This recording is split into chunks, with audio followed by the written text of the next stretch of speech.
Hello, I'm Luke Stiangelo. Today on The Journal, I'm here with Joel Souza and Sydney Gould. On today's show, we'll be exploring the stories of the LGBTQ community. We've got a great show for you all, so don't go anywhere. Stay safe, stay at home, stay comfortable, and enjoy the show. And don't forget, we've got an amazing musical guest, Memo Burner, and to top it off, a very transformative segment from Lucas. Whoa, no spoilers. Keep watching if you want to see what the surprise is. Welcome everybody to The Journal.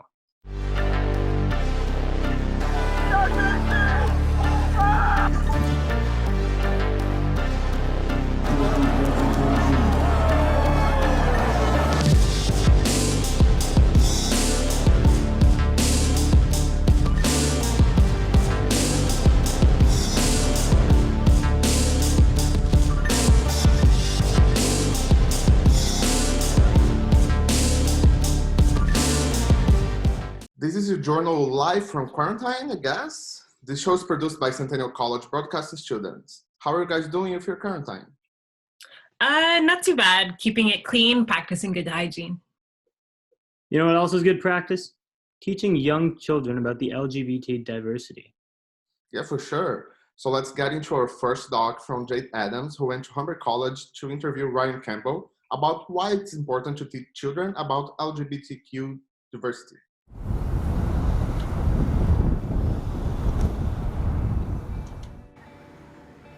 I am a full-time professor at Humber College and the University of Guelph Humber. Ryan has been teaching ETE for almost 10 years. The main reason he does it is to show students that LGBT diversity starts with them making that change. Well, it's been very therapeutic. I have and myself experienced a lot of discrimination on the basis of my sexual orientation growing up, so that allowing me to address these issues with students has allowed me to work through some of that long-lasting pain. On another level, it's been kind of exciting because I get to shape pre-service educators' attitudes toward gender and sexuality, and that they in turn hopefully will take that transformation in thinking to little children who will then perhaps grow up to be more open-minded and embracing of gender and sexual diversity themselves. Children who are as young as 2 years of age begin to develop pre-prejudicial attitudes toward difference, and that usually involves difference that's readily observable. So in this case, it would be expressions of gender that don't conform to norms. So if by the age of 2 children are already prejudiced, and we know that those attitudes are then very difficult to change once they're cemented, early childhood educators have a vested responsibility to make sure that they embrace gender and sexual diversity in their practice, so that the kids themselves will grow to become more embracing of those forms of difference when they become adults.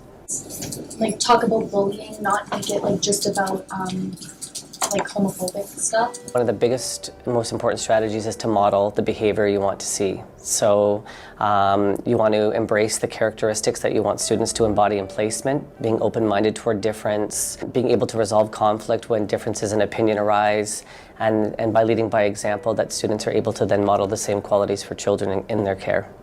Overall, students in my classes have become a lot more open-minded over the 10 years that I've been teaching. We used to be able to have conversations about this that elicited a lot of bias in class, and students were very strongly opposed to talking about LGBTQ issues with children. That's changed considerably, I'd say, in the last decade, and students are much more supportive and open-minded toward gender and sexual diversity. What the child knows about the word, and maybe what the source. My big dream is that we don't even have to have these conversations, that the inclusion of gender and sexuality becomes a natural part of educators' practice, so that, you know, issues of heteronormativity and homophobia and heterosexism, that's all a thing of the past.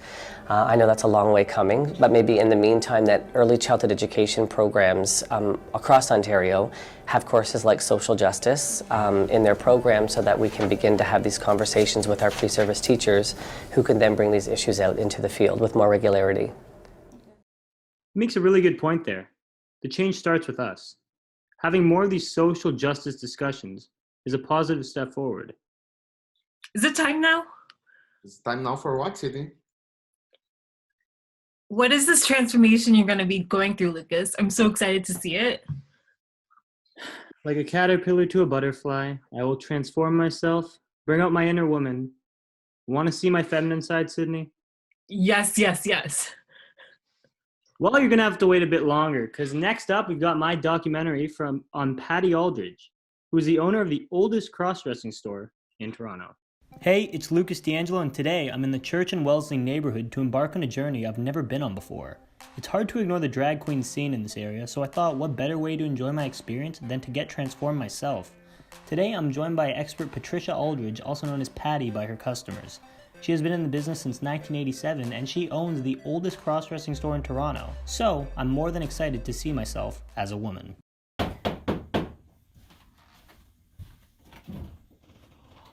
Hello, come in. Hey Patty. I've been waiting for you. I'm excited. Come to my chair. Okay, let's go. When somebody goes through a transformation, I heard it's like you change your personality in a way. You start to develop a new persona once you've transformed, once you've become someone else. It's almost natural. Some people smoke when they're dressed as a girl, but as a man they don't. Really? So it's like a completely other... A total other Personality. person. Mm. Different characteristics, different impulses. different everything.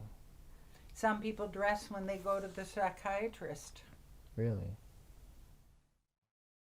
What color is that? Slut red. Perfect. What exactly made you pursue this career in the first place? This was a career that I pursued by accident because my career pursued me. I didn't pursue it. I put an ad in the paper just on a whim. I kind of didn't know that the phone would ring off the hook. And I ended up on the Donahue show. Amazing. So it's like a happy accident. Happy accident. Beautiful. And that's how you got your start, and now it's just the norm. It's the norm. Lots of people are coming in and getting transformed, like you. Does that look good? Yeah. Okay. Yeah, you look beautiful. Thank you. All right, so there you are. I'm done. Smile. Are you ready? Yes. Wow! I love it. Actually, Yeah? really pretty. Oh, Lucas, you look so beautiful. What was your first cross-dressing experience like? It was amazing, honestly. Patty was super wise and fun to work with. She opened my eyes up much more to the LGBTQ plus community, as well as getting the privilege to know what it feels like to be beautiful. I'm glad you had an amazing first experience. Why don't we get into Lucas's DIQ cross-dressing tutorial? DIQ? Yep, do it from quarantine. Hey everybody, so today I'm going to be going through how to do a do it from quarantine home makeover with the help from my beautiful girlfriend, Parisha. Hi. Let's get started. You're gonna start off with a primer. Okay.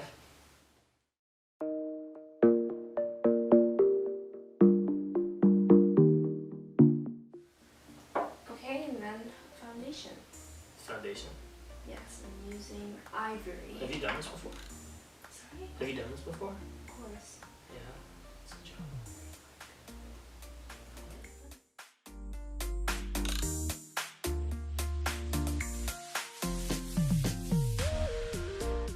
Okay, so we're gonna quickly go in with the highlighting shadow.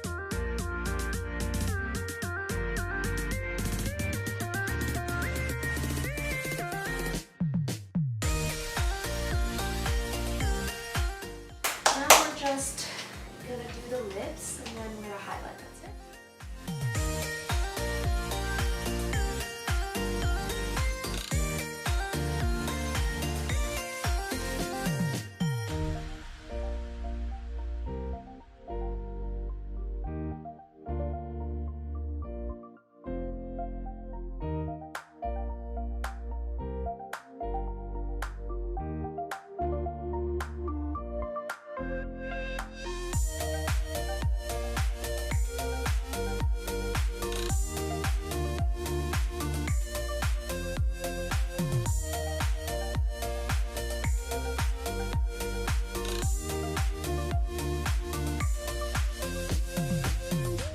This outfit with this headscarf, Can you show them the dress? dress. Wow, that looks really good. Has she done your makeup before? Actually, she has. last Halloween. She's got some skills. Well, I'll make sure to tell her that. In the meantime, we've got a doc on the Glad Day bookshop to cover. Have any of you been there before? No, I actually haven't been. Have you been, Joel? No, I haven't, but I've heard of it. It's somewhere along Church Street. Well, we'll learn more about it right now.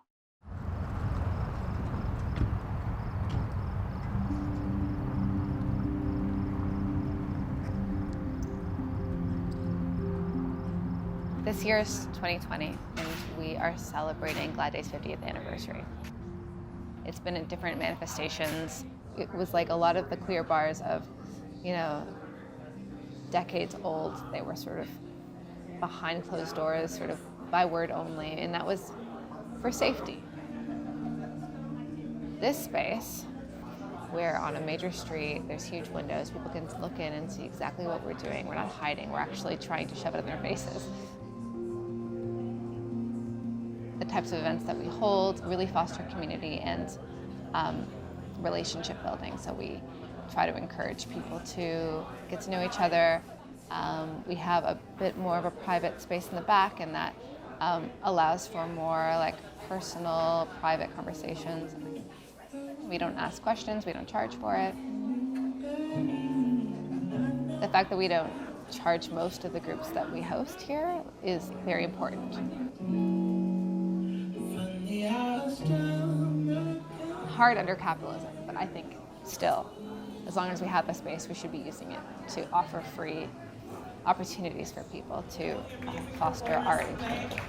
Thank you, Glad Day, for the space. Thank you to every single one.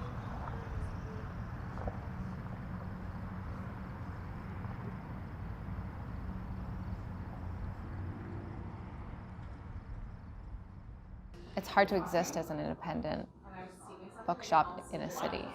We've seen many of them disappearing. And that's not just a Glad Day problem, that's a problem we see with all independent businesses in Toronto, and we can see them all shutting down one by one, unfortunately, and it's very sad, but what you see are the queer spaces close first. We've seen a lot of queer-owned bars and clubs disappear. We don't have many spaces left, so this space is vitally important. It's easy to take that for granted working here every day for 2.5 years. You just forget sometimes how radical and important a space like this is, because it really doesn't exist anywhere else in the world, and you're just coming to work, right? But then you meet somebody who walks in, and they're not even from far away necessarily. They're from small town Ontario. They're from an hour up north, and they walk in for the first time, and you see their face light up, and they're amazed, and they feel seen, and they feel represented, and they feel, immediately comfortable. And then they look at the staff, and they see that the staff are sort of being reflect them, or the people that they've seen online, or whatever. You can sort of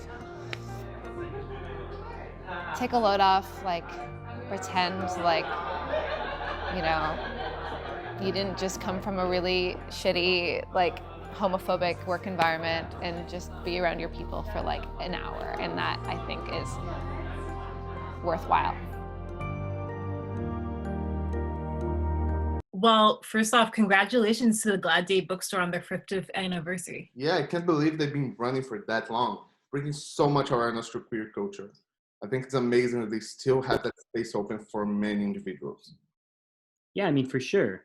Overall, this is a great place to go to express yourself and build that relationship with not only the people, but the bookstore itself, and learn why the bookstore is there. I hope you guys are still staying tuned. I know you're stuck in quarantine, but we're all here healthy and safe. I'm really looking forward to our special performance from Memo Brunner, a student in the music program at Centennial College. Next, we have Christine Smaller, who is a minister working in the LGBTQ+ community and provides vital support for youths and seniors. Reverend Christine Smaller, from Toronto, has created a beautiful path connecting her faith with love for all. Despite being raised by an atheist family, it was their activism that ultimately connected her with the queer community.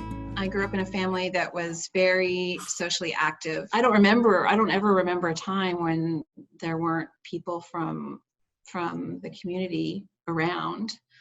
And, in the house or in the rallies that we went to, as I say, my parents were both quite activist. My best friend whom I lived with from about 15 to 19, died of AIDS. That was at the very beginning of the AIDS epidemic. It wasn't even called that. When he died and others, many, many others died, it did profoundly change me. When I became a minister and I was sent out, so it's quite typical it was at least quite typical for United Church ministers to be sent out into rural areas. I was not prepared for what I would find there. These are United Churches. I was not prepared for the homophobia, transphobia, Islamophobia. It's going to sound so foolish now, but I thought Christians had to be nice and good people. But of course, Christians are people and human beings are imperfect in any organization or institution. So then I started really understanding the systemic, the institutionalized hatred that was expressed in churches and other places of faith. And I started to meet people who had been profoundly damaged and traumatized by their churches, by their faith leaders, by their, the members of their faith community, this systemic Bible-backed project of diminishing people. So when I came back and had a call in the city, I was in a large suburban congregation. But then the next church that I went to, I was helping them envision their next phase, what they were going to do. And it came from them, so I cannot take credit for it, but I did help them facilitate it. I asked them what they wanted to do as an affirming congregation, and one of the young men in the congregation shared that he was a young gay man, maybe he was in his late 20s. He had grown up in the area, which was Scarborough, so this is the east of Toronto, very different environment than the city of Toronto, and that there were no services there for queer and trans youth. And I didn't believe him. But after looking deeper into the issue, it became clear that there was a deep need for such services in the area. And that's how this new project was born. So it became a 3-year project, but I'm very glad to say that it is up and running. Toby's Place is a wonderful program that offers emotional support and really good quality information. And they're a place that all queer and trans youth can come when they need it. And just if people are interested, the name's Toby. Toby Dancer was a trans person who was the choir director in my home church, that first church that I went to. And she was an amazing person, and she did amazing things, and she died much too early. So when we were looking for a name for the youth programming, we called it Toby's Place in honor of her. And when we opened Toby's Place, we had other people come, and most notably we had senior folks come and ask if they could join in the programming at Toby's Place. We spoke to these folks, and these seniors told us that it's very difficult to be a senior queer or trans person. They were telling us that they found themselves recloseted, but most especially when they found themselves in nursing homes or retirement homes. And so another program was born. It's called Dorothy's Place, and that too is an incredible program that has only gotten better.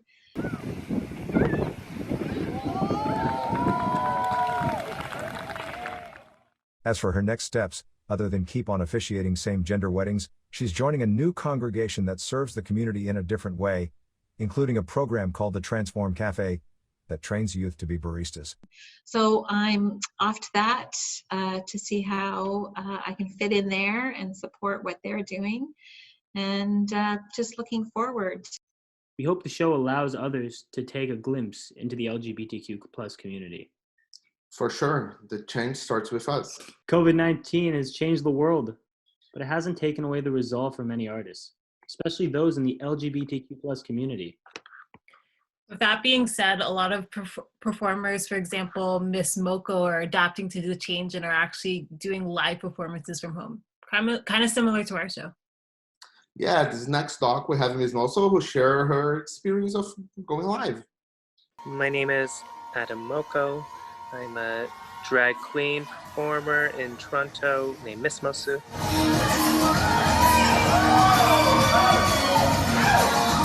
I'm used to working weekly as a drag queen, and once we had to go into isolation, obviously you can't be going out working anymore, so the next step was to bring it online, and we just went with it to see if we could figure it out, and we've now done 3 weeks.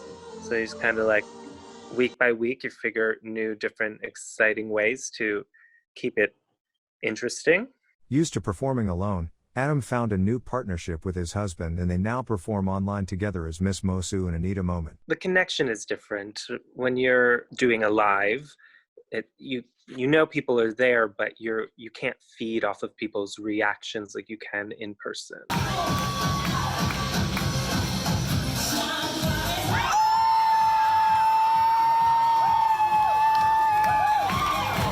So now it's a different process. I wake up, I do my thing, do my makeup, and then Anita sits down in the chair, and then we get her ready.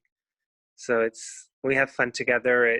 It's interesting. It's different. I'm having fun. I'm not complaining by any means. When I hear that, that's what makes it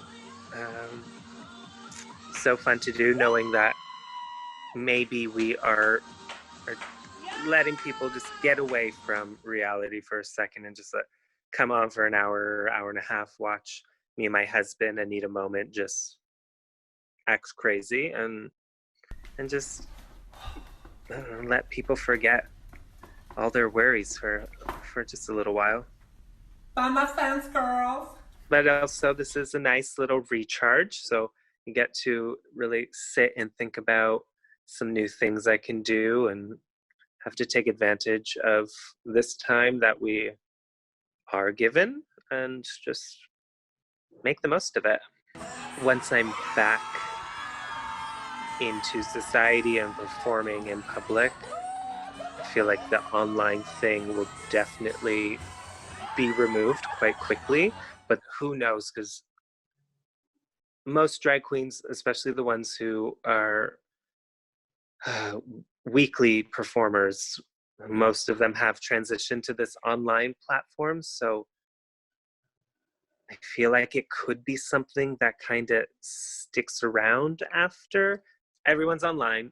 I mean, it is what it is. We're all just figuring it out together, which is, I think, the nice part when you think about it is like, it's not just a few of us. It's the entire world is doing this together at the same time. So if we just continue to think that way, know that we're all doing it together, it makes it less scary, I suppose. Having an entertainer like Miss Mosul definitely makes the world we're living in less scary right now. I know. She made her Instagram live show almost as entertaining, if not just as entertaining as her in-person shows. I love to go to one of her shows in person so once we can go outside and socialize again. I think we can all agree with you there, Sydney.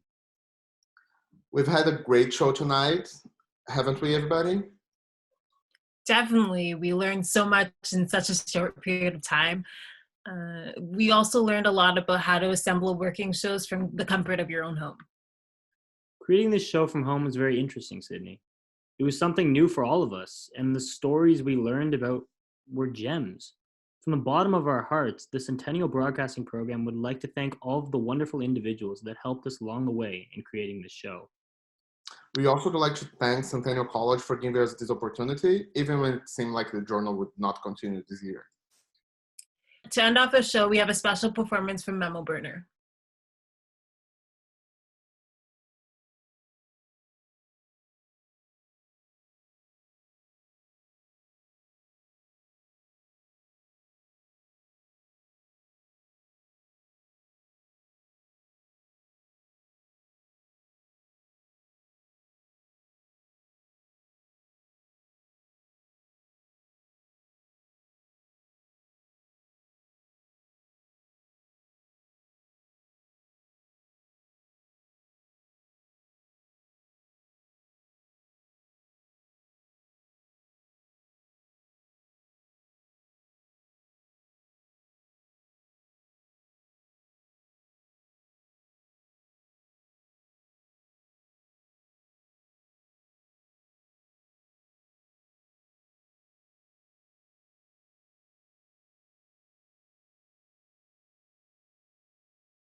That was breathtaking.